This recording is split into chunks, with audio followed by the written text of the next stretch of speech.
عليكم ورحمة الله وبركاته. بسم الله الرحمن الرحيم. الحمد لله رب العالمين، والصلاة والسلام على أشرف المرسلين. اللهم صل وسلم وبارك على محمد وعلى آله وصحبه وسلم تسليما كثيرا. أيها الأحبة، من أحب إنسان إلينا في الدنيا أليس هو رسول الله صلى الله عليه وسلم؟ طيب أيها الإخوة الأكارم، احنا فاتنا الجلوس وراء النبي صلى الله عليه وسلم والصلاة وراء النبي محمد صلى الله عليه وسلم. فأيها الأحبة في الله، هنجلس مع بعض دقائق كأننا نجلس مع رسول الله صلى الله عليه وسلم في مسجده.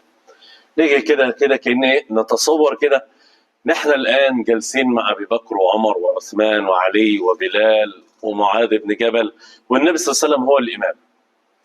فسيدنا رسول الله صلى الله عليه وسلم، اللهم صل وسلم وبارك عليه الصلاة والسلام، سيدنا النبي عليه الصلاة والسلام بعد أن صلى الفجر عليه الصلاة والسلام كان أمامه النبي صلى الله عليه وسلم بعد أن يصلي كان يعطي وجهه للمصلين عليه صلوات ربي وسلام عليه.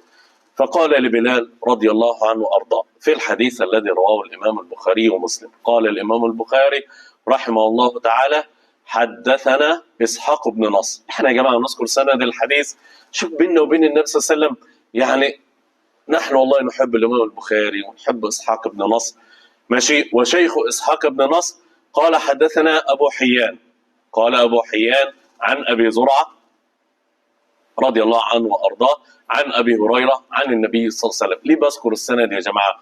اللهم إنا نحب الإمام البخاري ونحب مشايخ الإمام البخاري، لأن كل هؤلاء الذين سمعوا كلام رسول صلى الله عليه وسلم وأدوه إلينا. فأبو هريرة رضي الله عنه قال: كان النبي صلى الله عليه وسلم بعد صلاة الفجر قال لبلال رضي الله عنه وأرضاه: حدثني يا بلال بأرجع عمل عملته في الإسلام. ليه النبي صلى الله عليه وسلم طلب من بلال رضي الله عنه وأرضاه أن يحدثه عليه الصلاة والسلام؟ فإني سمعت دفا عليك في الجنة. بلال هو جالس كده على الحصير كان بيصلي وراء النبي صلى الله عليه وسلم.